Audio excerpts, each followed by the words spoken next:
नमस्कार विद्यार्थियों, कैसे हैं आप सभी। उम्मीद है आप सब बहुत बढ़िया होंगे और आपकी तैयारी बहुत बढ़िया चल रही होगी बच्चों।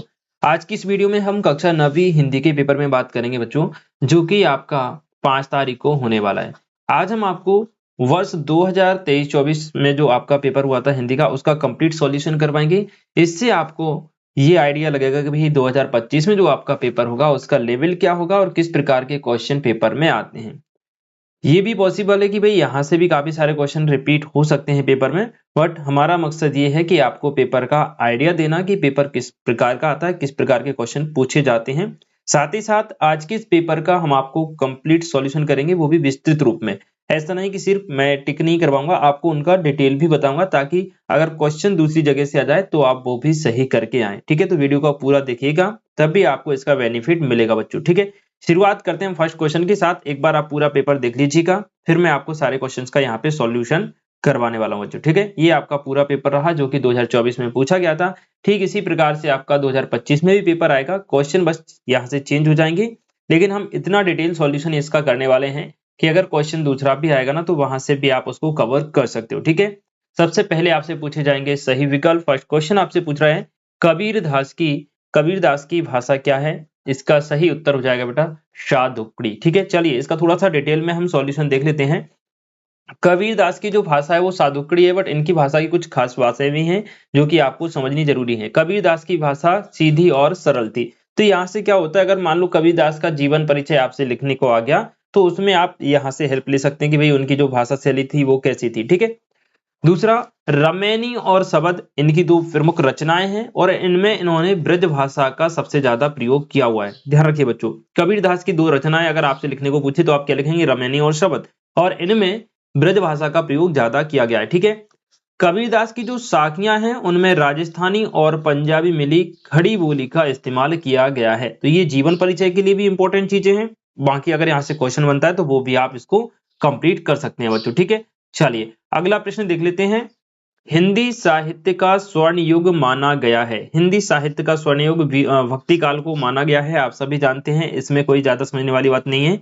अगला प्रश्न है काव्य के भेद कितने होते हैं। आप सभी को पता है काव्य के दो भेद होते हैं, श्रव्य काव्य और दृश्य काव्य। ठीक है, चलिए अगला प्रश्न है झूरी ने वैलों को कहाँ भेजा था। ये भी आप सभी जानते हैं, झूरी ने वैलों को कहाँ भेजा था, तो आपको पता है ससुराल भेजा था साले के साथ। ठीक है, ससुराल। अगला प्रश्न है संधि के प्रकार। संधि के प्रकार कितने होते हैं भाई, तीन ही प्रकार होते हैं, स्वर संधि, विसर्ग संधि और व्यंजन संधि। ठीक है, अगला प्रश्न वेरी इंपॉर्टेंट है, इसको हम डिटेल में देखेंगे। फणीश्वर नाथ रेणु के प्रसिद्ध आंचलिक उपन्यास का नाम क्या है भाई। इनके प्रसिद्ध आंचलिक उपन्यास का नाम है मैला आंचल। थोड़ी सी इसके बारे में हम विस्तृत जो है जानकारी देख लेते हैं यहाँ पर। ठीक है जी, देखिए फणीश्वर नाथ रेणु जी थे, इनके प्रसिद्ध आंचलिक उपन्यास का नाम है मैला आंचल। अगर आपसे कभी रचना इनसे पूछ ली जाए तो भी आप इसमें मैला आंचल लिख सकते हैं। ठीक है, यह सबसे इसकी जो सबसे खास बात है वो यही है कि यह हिंदी का पहला आंचलिक उपन्यास है। हिंदी का पहला आंचलिक उपन्यास अगर आपसे पूछ ले तो आप क्या लिखेंगे भाई, आप लिखेंगे मैला आंचल। किसने लिखा है, फणीश्वर नाथ रेणु ने लिखा हुआ है। ठीक है, यह उपन्यास साल 1954 में प्रकाशित हुआ था, इसको भी आप याद रख सकते हैं। ठीक है, चलिए अगला प्रश्न है रिक्त स्थानों की पूर्ति कीजिए। फटाफट से देख लेते हैं भाई। कैदी और कोयल दोनों ही खालिस्तान देश के वासी हैं, तो आप लिखेंगे इसमें गुलाम देश के वासी हैं। इसका डिटेल में हम सॉल्यूशन यहाँ पे देख लेते हैं। कैदी और कोयल कहाँ के हैं भाई, गुलाम देश के वासी हैं। कैदी और कोयल किसकी कविता है, माखनलाल चतुर्वेदी की कविता है। और इसमें क्या बताया गया है, माखनलाल चतुर्वेदी की कविता कैदी और कोयल में कवि ने कोयल और कैदी दोनों के अंदर स्वतंत्रता की भावना को दिखाया है। किसको दिखाया है, स्वतंत्रता की भावना को दिखाया बच्चों, याद रखिएगा। ठीक है, चलिए आगे बढ़ते हैं। अगला प्रश्न है मात्रिक छंद में खालिस्तान की गणना की जाती है। तो भाई मात्राओं की गणना की जाती है, सिंपल सा क्वेश्चन है। शब्द अलंकार में खालिस्तान के द्वारा चमत्कार होता है, तो शब्दों के द्वारा चमत्कार होता है, इसको भी थोड़ा सा हम डिटेल में देख लेते हैं। देखिए शब्द अलंकार में शब्द विशेष के कारण चमत्कार होता है। शब्द अलंकार में शब्दों के सहज प्रयोग से चमत्कार पैदा होता है। अगर उस शब्द की जगह कोई और शब्द रख दिया जाए तो फिर वो चमत्कार खत्म हो जाता है बेटा। ठीक है, क्लियर। चलिए अगला प्रश्न हम देख लेते हैं फटाफट से। महादेवी वर्मा को छात्रावास में खालिस्तान नाम की लड़की मिली थी। बहुत महत्वपूर्ण प्रश्न है और इसमें जो है आपका सही उत्तर हम देख लेते हैं। देखिए, इसमें आपका सही उत्तर हो जाएगा सुभद्रा कुमारी चौहान। ठीक है, इसको डिटेल में देख लेते हैं। महादेवी वर्मा को छात्रावास में सुभद्रा कुमारी चौहान मिली थी। सुभद्रा महादेवी वर्मा से 2 साल सीनियर थी। ठीक है, और बचपन से ही कविताएं लिखती थी। महादेवी वर्मा के बारे में और कुछ खास बातें हैं, उनको भी आपको जरूर जानना है। ठीक है, क्योंकि प्रश्न यहां से भी बन सकता है। महादेवी वर्मा का जन्म 26 मार्च 1907 को उत्तर प्रदेश के फर्रुखाबाद में हुआ था। उनके पिता का नाम गोविंद प्रसाद वर्मा था। एंड महादेवी वर्मा को आधुनिक युग की मीरा कहा जाता है। ये सबसे ज्यादा इंपॉर्टेंट पॉइंट है बच्चों। ठीक है, इसके बाद ये भी महत्वपूर्ण पॉइंट है कि महादेवी वर्मा ने चांद पत्रिका का संपादन किया था। बहुत महत्वपूर्ण क्वेश्चन है, ये सारी बातें आप याद रखिएगा। ठीक है जी, चलिए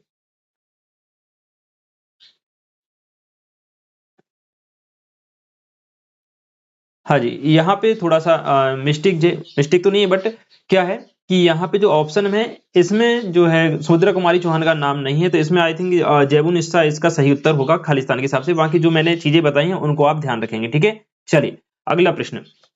वे शब्दांश जो शब्द के अंत में लगते हैं सभी जानते हैं, प्रत्यय। अंत माने पीछे, और पीछे मतलब प्रत्यय। ठीक है, रीढ़ की हड्डी एकांक में कुल कितने पात्र हैं? कुल 6 पात्र हैं। इसको भी थोड़ा सा हम देख लेते हैं भाई। रीढ़ की हड्डी एकांकी, ठीक है, तो सबसे पहले तो भाई देखिए, रीढ़ की हड्डी एकांकी में कुल 6 पात्र हैं। कौन कौन है? उमा, रामस्वरूप, प्रेमा, शंकर, गोपाल प्रसाद और रतन। ठीक है, अब भाई किसने लिखी है, ये सबसे महत्वपूर्ण चीज है। तो रीढ़ की हड्डी एकांकी को जगदीश चंद्र माथुर ने लिखा है।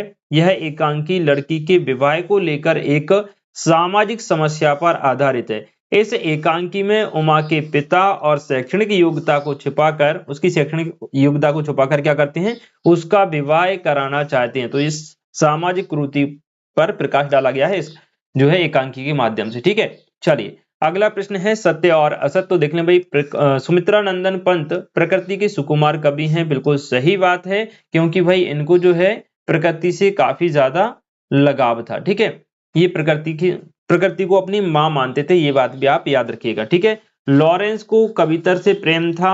सॉरी, इसके पहले एक और है, रसों की संख्या 33 है, ये गलत है। रस 10 होते हैं। ठीक है, 33 तो जो है संचारी भाव होते हैं। ठीक है, और लॉरेंस को कबूतर से प्रेम था, ये आपका गलत है, क्योंकि लॉरेंस को गौरैया से प्रेम था, कबूतर से नहीं था। ठीक है, लॉरेंस को कबूतर से प्रेम नहीं था, बल्कि उन्हें गौरैया से बहुत लगाव था। लॉरेंस क्या थे? एक प्रकृति प्रेमी और पक्षी प्रेमी थे। ठीक है, वे अपने घर की छत पर बैठने वाली गौरैया के साथ काफी समय बिताते थे। ठीक है, चलिए अगला प्रश्न है, तिब्बती जमीन छोटे बड़े जागीरदारों में बटी है। ये बिल्कुल सही बात है, और इसका भी जो है हम एक बार देख लेते हैं डिटेल में सॉल्यूशन।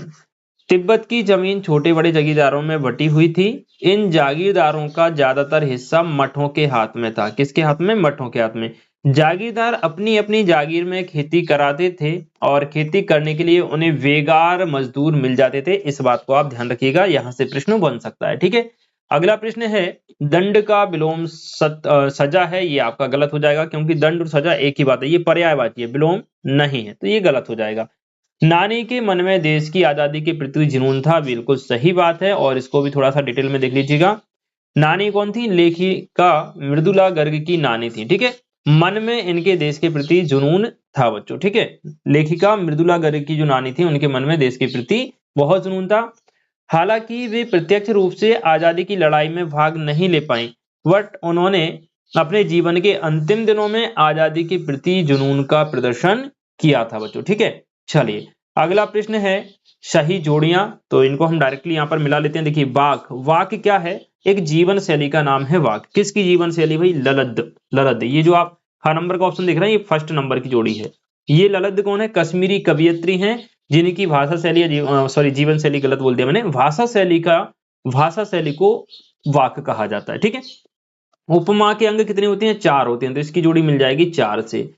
तिब्बत में सबसे खतरे की जगह है भाई दांडे। ठीक है, ये दांडे है, दांडे। मैं इसको डिटेल में आपको बता देता हूं। देखो, तिब्बत में सबसे खतरनाक जगह है दांडे, ये लिखा हुआ है दांडे। ठीक है, दांडी तिब्बत की वे जगह हैं जहां बहुत ऊंचाई पर स्थित होती है। ये जगह है सुनसान होती है और इनके आसपास कोई आबादी नहीं होती। दांडी में डाकुओं और लुटेरों का खतरा बना रहता है। क्या? डाकुओं और लुटेरों का खतरा भी बना रहता है, एक ऐसी खतरनाक जगह है। देखो इसकी कुछ खास विशेष बातें हैं। दांडे जो है लगभग 16-17 हजार फीट की ऊंचाई पर होती है, ठीक है। इसके बाद दांडे के आसपास कोई भी गांव नहीं है। दांडे में डाकुओं के लिए सबसे अच्छी जगह होती है, क्योंकि डाकुओं को ऐसी ही जगह चाहिए होती है। अगला प्रश्न है,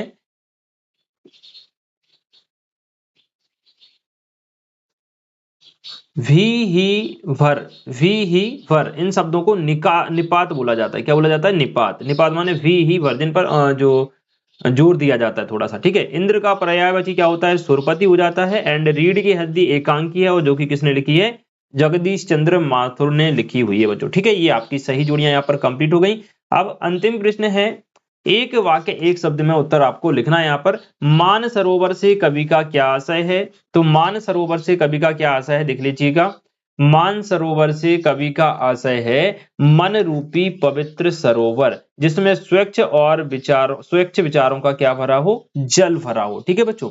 अगला प्रश्न है, पंडित जगन्नाथ के अनुसार काव्य की भाषा लिखिए। तो पंडित जगन्नाथ के अनुसार काव्य की भाषा क्या होती है, देख लीजिए। आचार्य पंडित जगन्नाथ के अनुसार काव्य की परिभाषा इस प्रकार है, रमणीयार्थः प्रतिपादकः शब्दः काव्यम, अर्थात रमणीय अर्थ को प्रतिपादन करने वाला शब्द ही क्या होता है? काव्य होता है बच्चों, ठीक है। चलिए ये काव्य की परिभाषा हो गई। अगला प्रश्न है, कौन सी जीवन शैली वर्चस्व स्थापित करती जा रही है? तो आप लिखेंगे एक नई जीवन शैली। क्या? एक नई जीवन शैली जो है अपना वर्चस्व स्थापित करती जा रही है। अग्नि का तद्भव रूप लिखिए। देखिए तद्भव का मतलब होता है जो किसी दूसरे शब्द से उत्पन्न हुआ हो। तो अग्नि का तद्भव शब्द क्या हो जाएगा? आग। तो आग हो गया तद्भव और अग्नि क्या हो गया? तत्सम, ठीक है। जो संस्कृत से सीधे लिए जाते हैं उनको तत्सम कहा जाता है, जो उत्पन्न होते हैं उन्हें तद्भव कहा जाता है। इस जल प्रलय में बाढ़ के पानी को क्या कहा गया है? इस जल प्रलय में बाढ़ के पानी को क्या कहा गया है? प्रलय और जल। इस जल प्रलय में बाढ़ के पानी को प्रलय का जल और मृत्यु का तरल दूत कहा गया है। क्या कहा गया है? प्रलय का जल और मृत्यु का तरल दूत कहा गया है, ठीक है। अगला प्रश्न देखिएगा, मृदुला गर्ग के नाना पढ़ाई करने कहाँ गए थे? मृदुला गर्ग के नाना जो थे पढ़ाई करने के लिए कहाँ गए थे? वो इंग्लैंड गए थे। लेखिका मृदुला गर्ग के नाना बैरिस्टरी की पढ़ाई करने के लिए कहाँ गए थे? इंग्लैंड चले गए थे, ठीक है बच्चों। तो ये आपका कंप्लीट सॉल्यूशन यहाँ पर हो जाता है। सभी वस्तुनिष्ठ प्रश्न जो कि 30 नंबर में पूछे जाएंगे वो सारे के हमने यहाँ पर कंप्लीट करवा दिए हैं, ठीक है। उम्मीद है आपसे को इससे काफी ज्यादा हेल्प मिलेगी और काफी सारे क्वेश्चन भी आपको पेपर में देखने को यहाँ से मिल सकते हैं, ठीक है बच्चों।